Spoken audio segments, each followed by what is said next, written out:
Kembali lagi di Sudut Inspirasi membahas tentang bagaimana cara kita mengatasi mental illness atau gangguan kesehatan mental dengan metode hipnoterapi. Masih bersama dengan Pak Budi di sini, owner dari Gria Hipnoterapi Harapan Makassar. Nah, apa biasanya nih Pak Budi yang men-trigger seseorang ketika misalnya katakanlah udah sembuh nih dari gangguan mental yang dialami? Sudah berobat, diterapi sama Pak Budi, tapi ada satu hal lagi yang kemudian kok kambuh lagi gitu. Apa yang biasanya men-trigger itu dan menjadi penyebabnya? Biasa sih salah satunya lingkungan. Lingkungan di mana dia berada itu sangat mempengaruhi. Sangat mempengaruhi. Biasa kalau setelah diterapi, maka kan logikanya gini. Data-data di alam bawah sadar itu kan berantakan. Kita susun kembali sehingga bukan melupakan masalah, dia tetap ingat masalah, tapi rasanya yang kita bedakan. Kita cita rasanya yang tadinya sakit, tadinya sedih dan lain sebagainya, kita tata kembali. Sehingga pikiran itu lebih siap menerima kondisi tanpa ada gesekan mental. Cepat dan tidaknya atau bertahan berapa lama itu tergantung pada saat terapi itu kan ada konfirmasi level.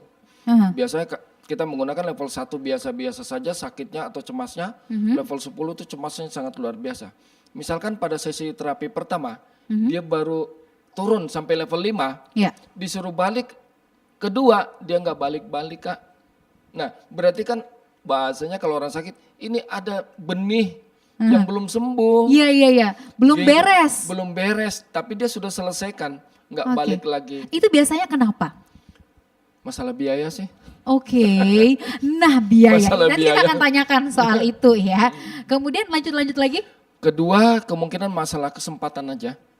Misalkan dia di luar kota dan kebetulan dia terapi pada saat dia berada di kota tersebut. Kurang lebih kira-kira gitu. Masalah alasan lain saya nggak tahu ya, mungkin yang bersangkutan lebih paham. Baik. Tapi sebenarnya kalau kemungkinan masalah waktu juga nanti. Karena kalau untuk terapi online juga kan bisa Kak. Kalau memang jarak jauh, tidak ada peluang atau waktu, maka terapi online aja. Banyak orang yang ragu, terapi online bisa nggak? Bisa. Kok bisa? Gitu. Ngefek nggak sih kayak gitu Ngefek ya? enggak sih? Padahal ya sama aja. Sama aja online sama offline sama. Itu aja. Yang penting kita fokus ya. Tapi kebanyakan orang mau offline sih. Ketika ditanya kenapa? Pengen lihat terapisnya. Waduh, ini modusnya beda lagi ya. Modusnya pengen lihat langsung terapisnya gitu. Pengen lihat terapisnya.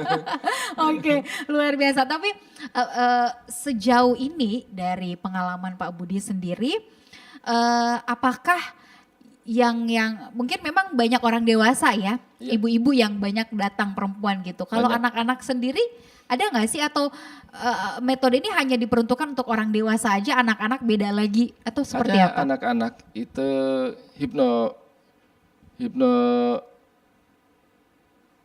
untuk anak-anak ya, dia seperti kurang fokus.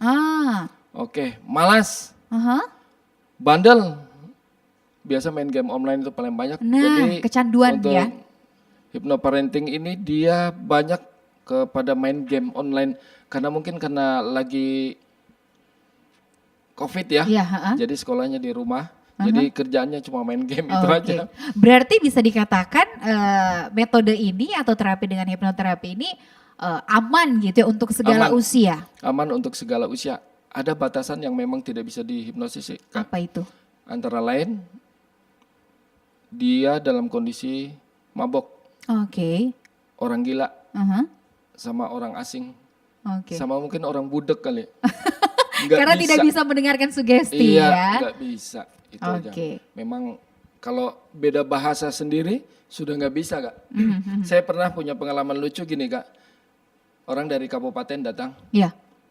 Usia sudah tua, kurang lebih 75 tahun. Dia taunya hanya pakai bahasa Bugis. Sementara saya nggak bisa, maka anaknya yang jadi translating, gitu.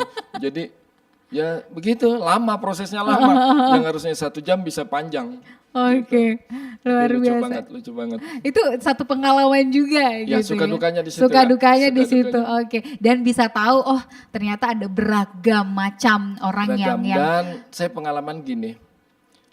Sebenarnya yang pada saat saya sentuh mamanya, sebenarnya dia nggak sakit.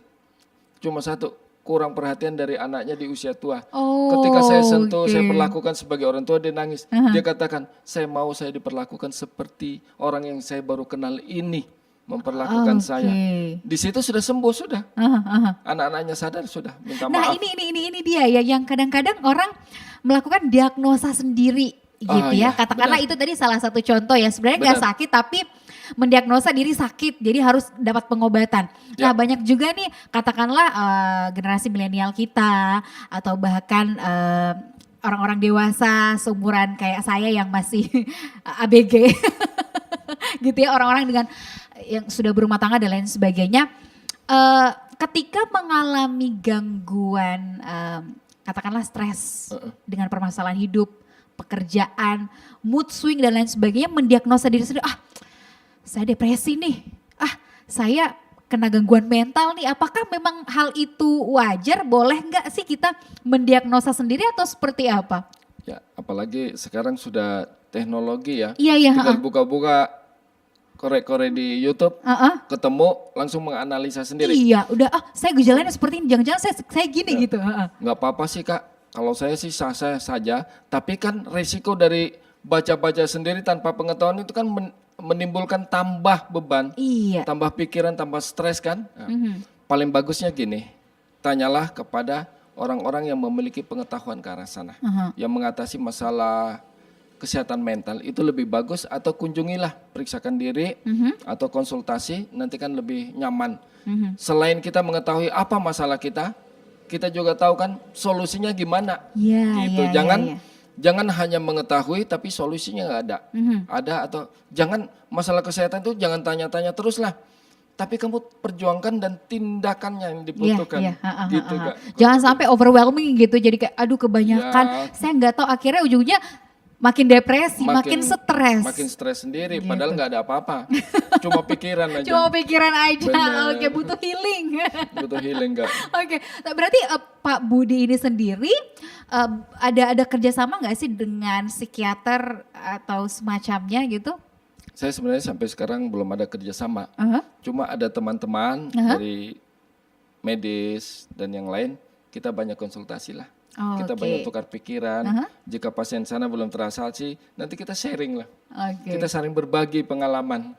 Bukan menggurui tapi berbagi pengalaman. Berbagi pengalaman gitu ya. Oke, baik. Nanti kita akan gali lebih dalam lagi gimana kemudian caranya agar kita bisa misalnya Anda atau keluarga yang saat ini kurang lebih mengalami persoalan yang rumit sampai stres, depresi, anxiety dan lain sebagainya dan butuh pertolongan dengan metode hipnoterapi ini, bisa datang nanti ke Gria Hipnoterapi Harapan. Caranya seperti apa?